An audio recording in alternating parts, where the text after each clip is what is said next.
Oh man. Oh man. Oh man. YouTube. Oh man. Welcome back. It is your main man with the plan, Sora Life Story, and we are back with another video, man. And what can I say? It took me a while to get to making this, but I've sat, I've marinated on it. It is time to talk about the Xbox Game Showcase 2024. And what can I say besides what a great show? What a great show. Dang near amazing. But honestly, just overall, just a great show. Without gassing it, without, you know, being too overly hyped, anything like that.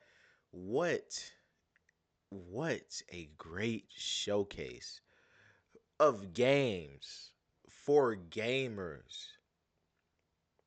And before I just get too into it, let me just go ahead and break it down.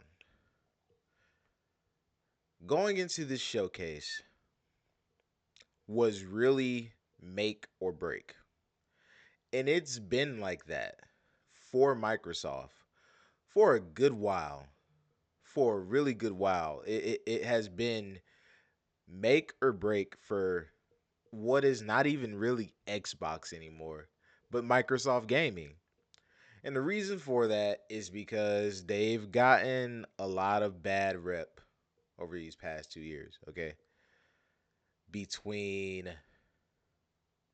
just the closure of the four studios earlier this year, between a lot of just PR speech with that, with the release of with the release of other games on uh with the release of four games on different systems, you know what I'm saying? And so many other things.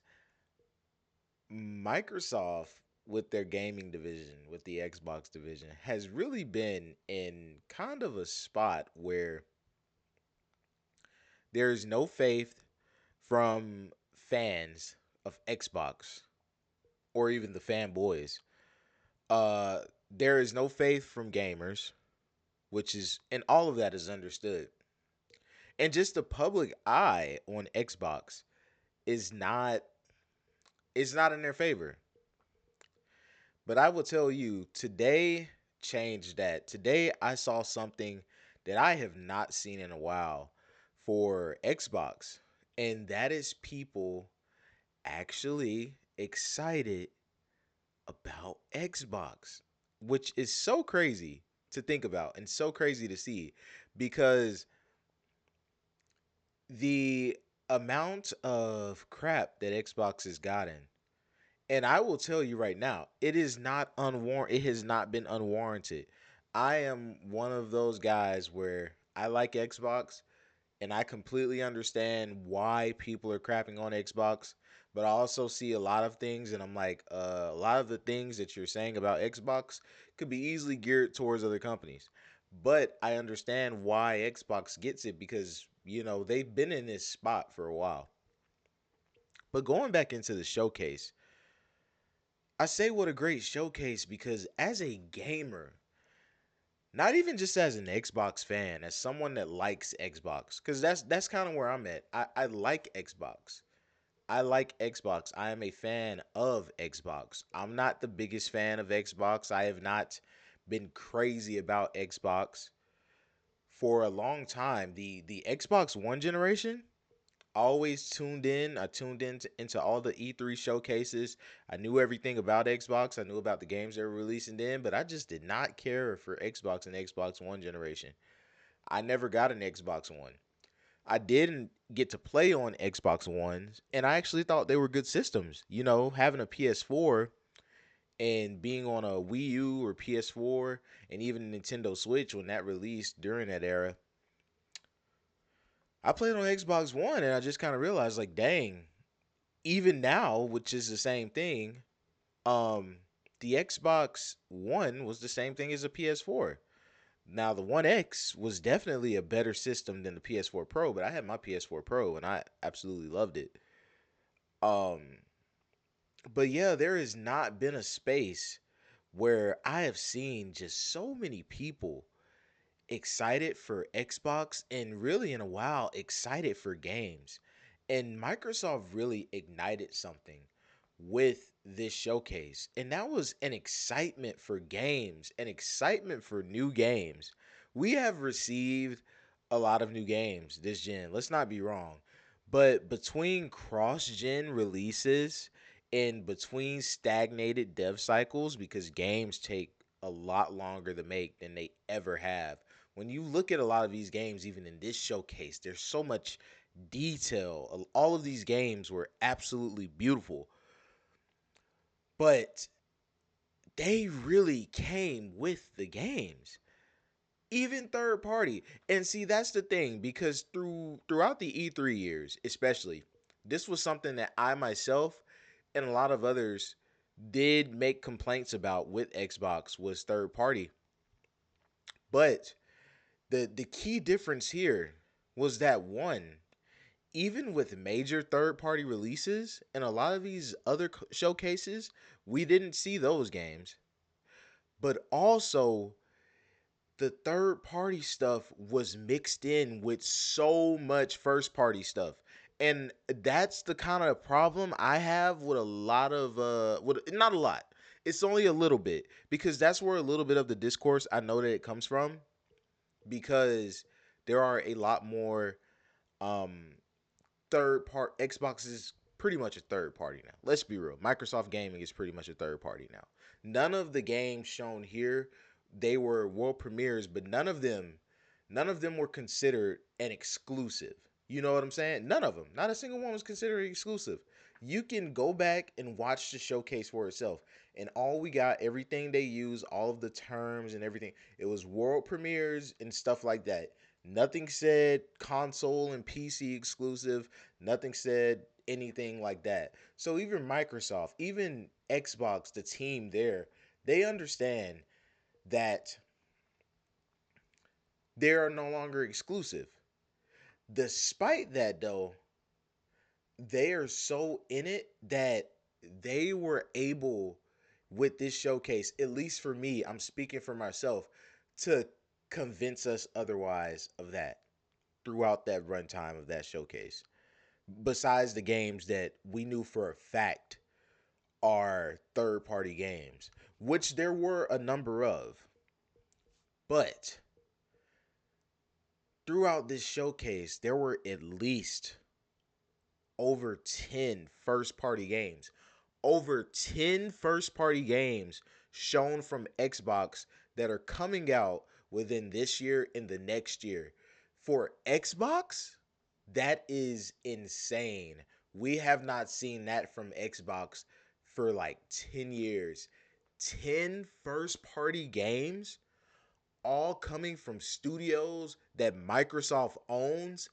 That is pretty incredible. And I feel like a lot of people aren't mentioning that.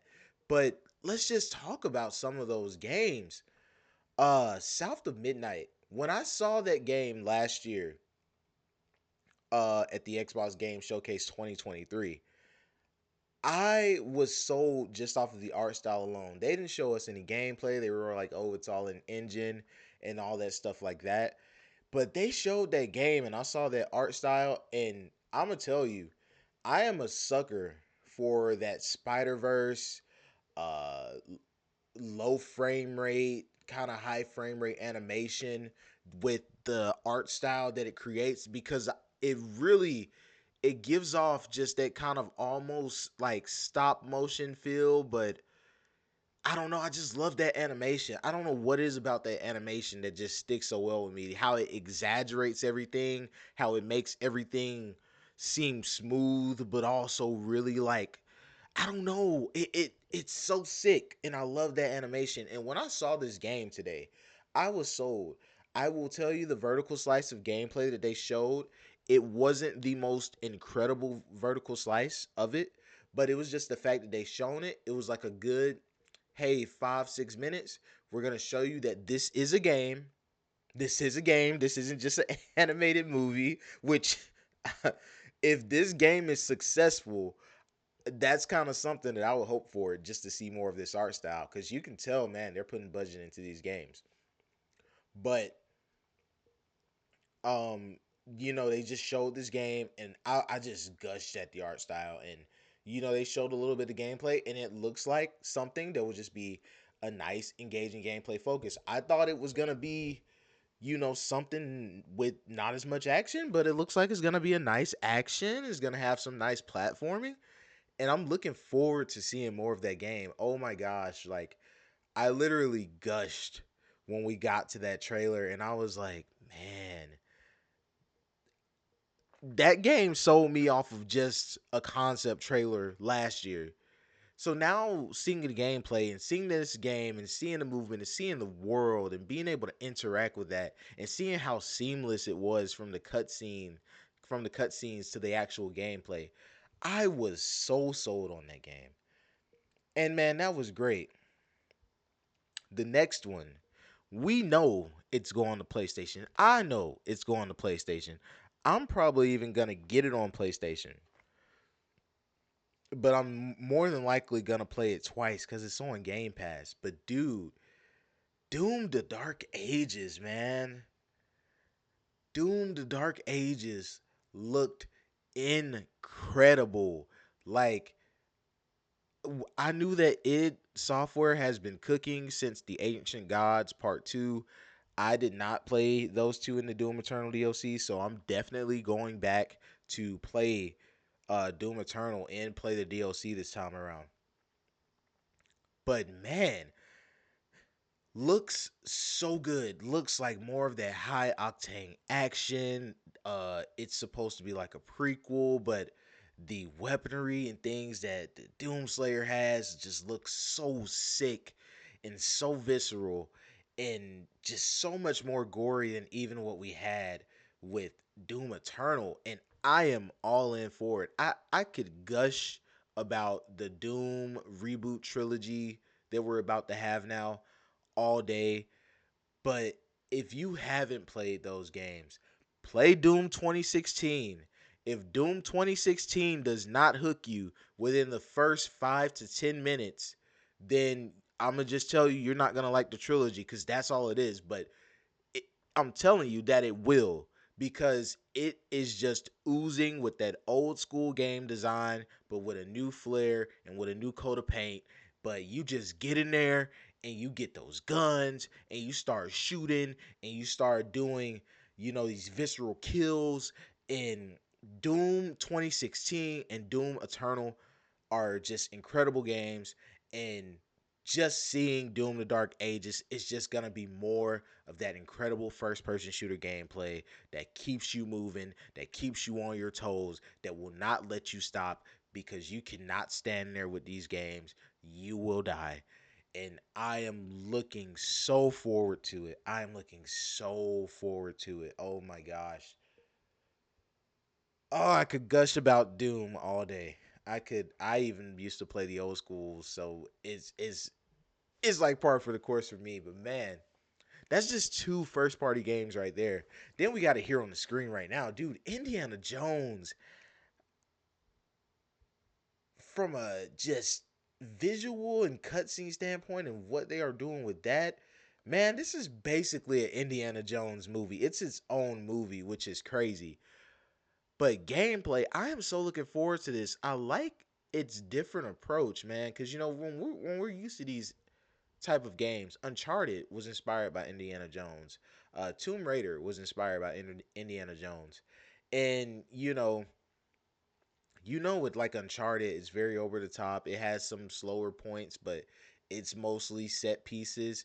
And what I'm liking with the Indiana Jones approach is that it is taking a little bit of the game design that you notice from some of that Uncharted stuff, but it seems a lot more slower, a lot more methodical, a lot more puzzle heavy. And that's something I kind of like about adventure games like that. It's really giving a very much so like, hey, you're going on this adventure, you're going to have to figure it out. And contrary to popular belief, like I'm a guy that likes games that are clever and makes you think. You know what I'm saying? I love that about video games, even in something like survival horror, uh, is complex and as just downright crazy and bonkers. Some of those puzzles can get sometimes to the point where you might even need a guide. But if you're like me and you're so prideful, you're like, no, I refuse to use a guide on the first playthrough. Dude, I like puzzles and I like to think and I like to use my brain to play video games. And like I know a lot of people don't. I know sometimes like with video games, and there's games for that. Doom the Dark Ages, that's a game for that. Turn your brain off, jump all around the screen, shoot the demons. But having a game like that for Xbox and with Microsoft's teams over with Machine Games from Bethesda and all of that, it is so nice to actually have that style of game, this type of style of game on Xbox because it makes it very competitive. It makes for a very competitive atmosphere. Sony with Uncharted and games like The Last of Us and things like that. Sony has had a monopoly on that and they all of those games have been great and I love all of those games. I've played them multiple times. But it is so good to have that type of cinematic game that people love or they supposedly love because then there's the discussion on Hellblade 2, which that's still coming. I'm playing that game, so I'm playing through Hellblade 1 and then I'm going to be playing through Hellblade 2 and then I'm going to do a whole little video thing on that. But as of right now, just talking about this showcase, man, Indiana Jones. I am actually looking forward to where we get just the full blowout on that, and it's about to come out and all that. But that's three games right there, guys. South of Midnight, Indiana Jones, Doom the Dark Ages. Then we got the fourth game here that just blew my mind. It was what was another one that blew my mind? Gosh, I'm trying to think because it was just so much, and I did not make notes for this, guys. I'm gonna be real. I'm just going off kilter. I got some of these trailers going, and some of them are third party, but it was just all games that I was excited about, and just oh man, dude. Gears of War E Day. Just the little bit of trailer we got for that. We know that the coalition is cooking.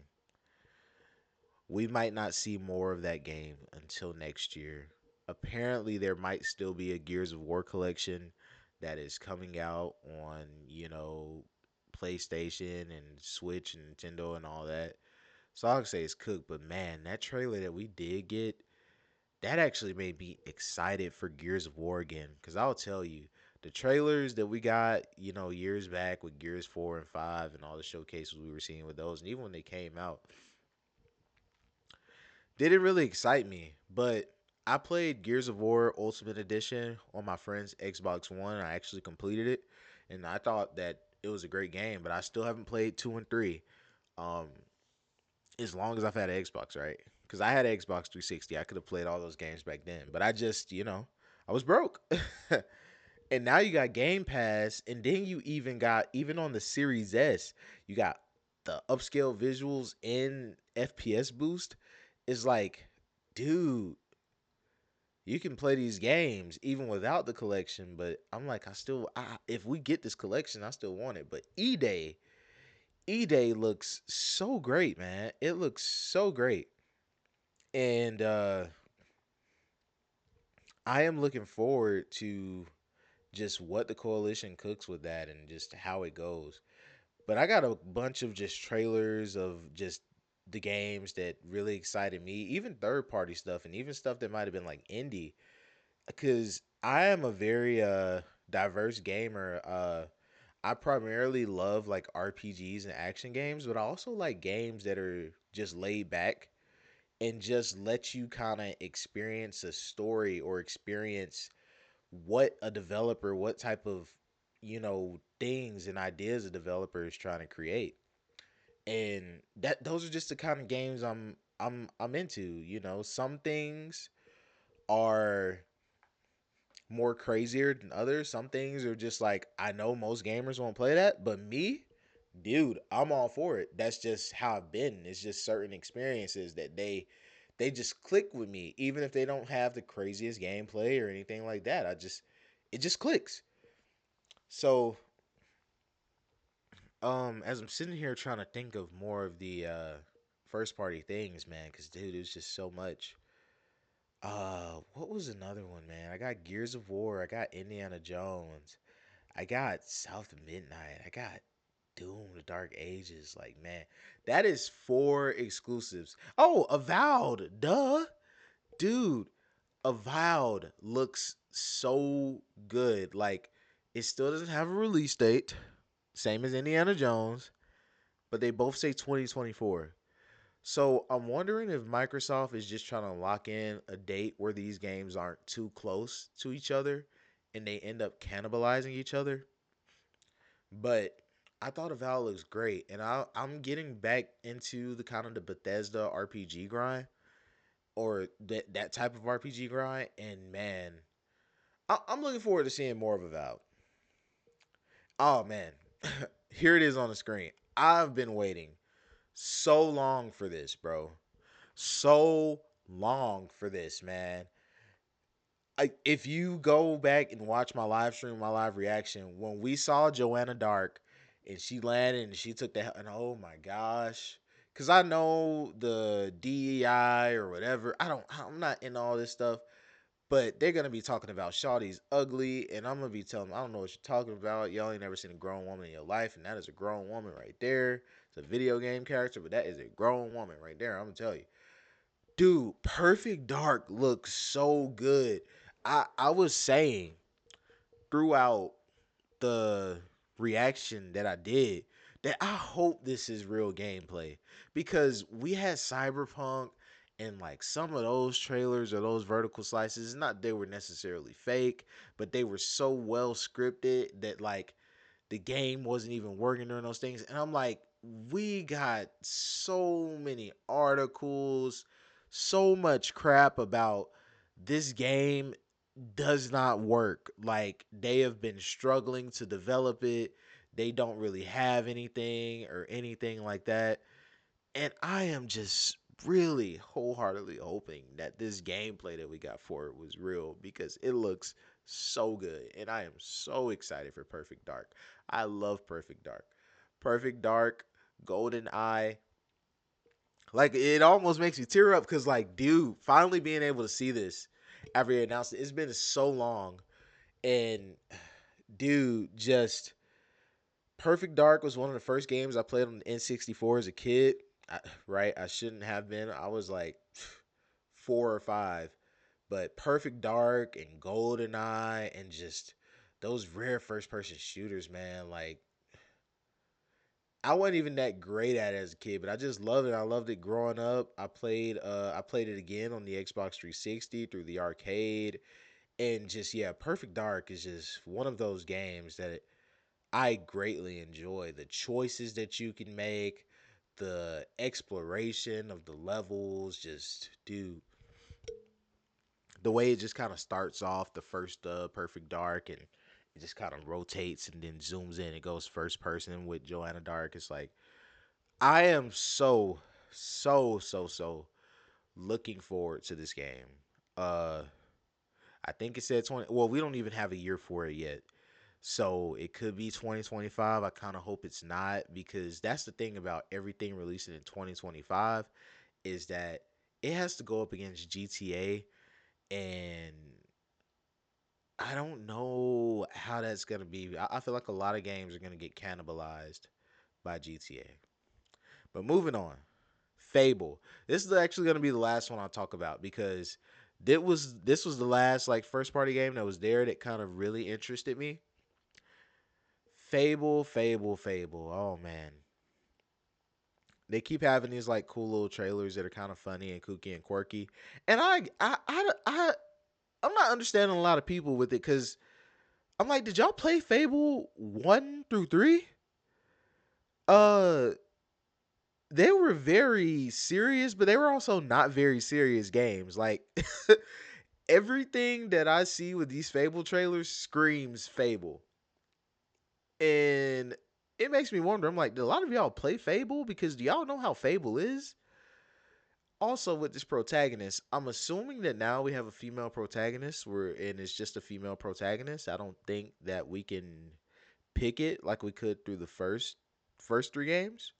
Which, in a way, I think that is fine because I think it allows them to streamline the story a little more and to also craft a story that is a lot more personal, a lot more grounded. Because it's not as fully open when you don't have to pick a gender and stuff like that. Still seeing stuff online about people calling this character ugly. I can't see it. I'm sorry, bro. With these games that have more realistic art styles like this, or even something like Fable has always had some funky looking character models. So that's why I'm saying, have y'all really played the Fable games? Have y'all seen a female in Fable 1 and in Fable 2 and in Fable 3? Like, have y'all really? Cuz I don't think a lot of y'all have. I don't think a lot of y'all know about the Fable franchise. I don't think a lot of y'all have actually played the Fable games and know the art style and know about it. But I think the protagonist, is I don't we don't know too much of it, but definitely as far as like calling characters ugly and they're purposely trying to make women look like men and stuff like that. I don't one, I don't think a lot of y'all deal with real life women, and two, um it's fine. I'm not even gonna get into that because the last time I tried to have a discussion about women in video games, it got kind of dusty, and yeah. I just say all this to say, I say all this to say, Microsoft, Phil Spencer, Matt Booty, Sarah Bond,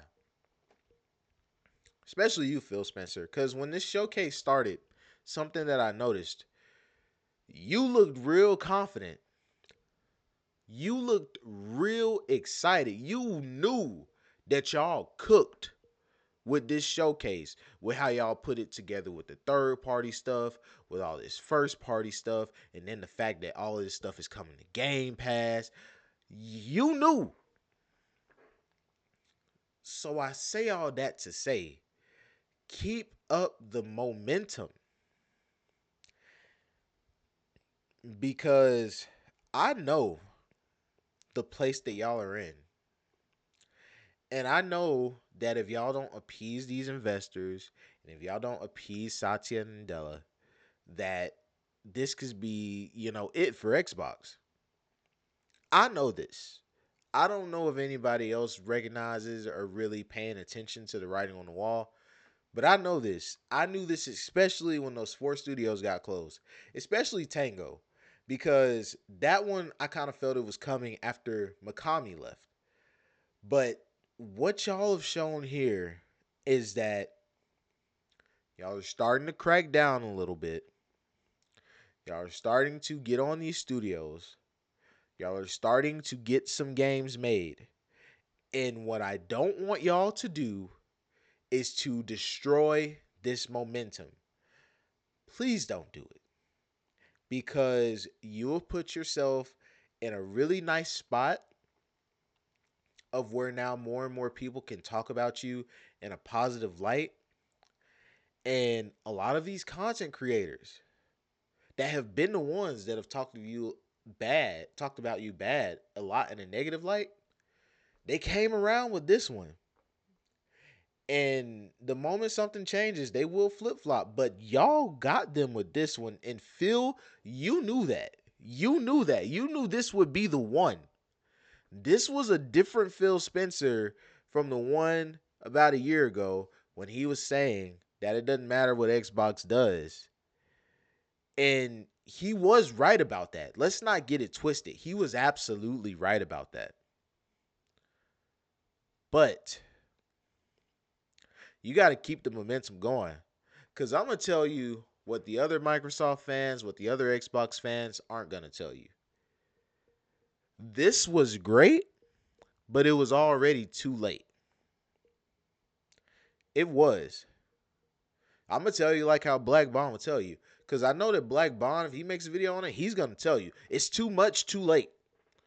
And it is. But at the very least, with what you have here, you let the fans know, the ones that are sticking with Xbox, that hey, you stick with us. You subscribe to Game Pass, or you buy these games, and we're gonna take care of you. But keep up the momentum. Cause I don't think you'll get the Sony numbers, but I think if we can get the Series S and the Series X, both of those sales combined to at least 50 million, I think Xbox will be in a good spot. And a showcase like this really put the writing on the wall for something that could be exciting and could do what it needs to do. But you gotta keep up this momentum. Because I think that y'all can reach 20 more million sales. Because I don't even know if the PS5 will reach 100 million or over 100 million like the PS4 did. But I think y'all can at least get to Xbox One numbers, Xbox One X numbers, to at least 50, 55 million. And imagine if you can get that 50 to 55 million on Game Pass.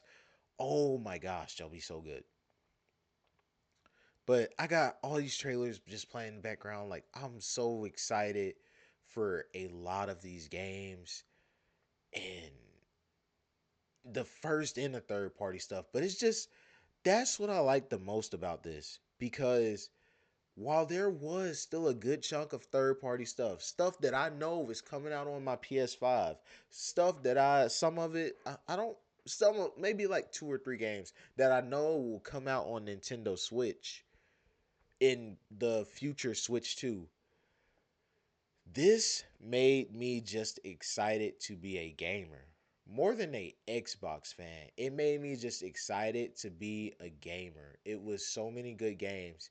And I absolutely loved just the diversity, but just the fact of how they had so much first party and second party sprinkled in between the third party stuff. Like, okay, yeah, let's look at it. We got like 20 third party games.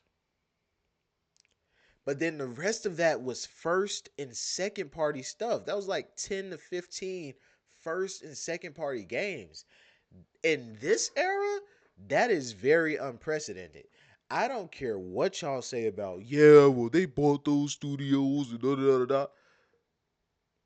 Their long term plan worked. We didn't see the vision. And we still don't see the full vision. A lot of these games still got to come out, right? But you can see that the long term plan is working. It is. Let's be real. All of these studios that Microsoft has bought, Bethesda, Activision, Ninja Theory just had Hellblade 2 earlier, like a month ago. Like, you can see it's all coming. It's coming into fruition, man. And Microsoft, the now the ball is on your park and people are back looking at you, you've got to lock in. And you've got to truly, you've got to pull back in and you got to look at the writing on the wall and you got to keep going straight ham. I'm talking about y'all got to start keep throwing hands, man. Because you're in a good spot. But you can screw this up. And I think if you screw this up, people are just going to be done. People are going to clock out. But I say all this to say it is so good. I'm happy to be a Xbox fan right now. It feels good just overall though to be a gamer because this is about more than Xbox. And this is what I want for a lot of just fanboys and people that don't even like Xbox to understand. It's not even about Xbox. Remove that Xbox logo off of all of these games. Remove the Xbox logo off of all of these games. And you cannot tell me that you did not like that you thought that this was not a great showcase. Remove the Xbox logo. And the only reason I say remove the Xbox logo is because a lot of you are so caught up in that. For me, I love the competition. I love seeing that Xbox logo because for me, like I told y'all in the other video, it makes the one that I love to see succeed, it makes the PlayStation better. It makes the PlayStation better when I see that Xbox logo. Because when you see that Xbox logo, it screams competition. It screams, I'm coming for you. It's something else. It's not just this. When I see that PlayStation, man, I love to see that PlayStation, but when I see that Xbox logo, I love to see that Xbox logo because it's giving them some competition, man. And a lot of y'all don't like that, but y'all don't understand it's going to be a worse gaming world without it. Or then the folks that, or then you'll say, oh, well, it's coming to PC. Duh. Microsoft has not said any game in this showcase wasn't exclusive. Did y'all notice that? Did y'all notice that?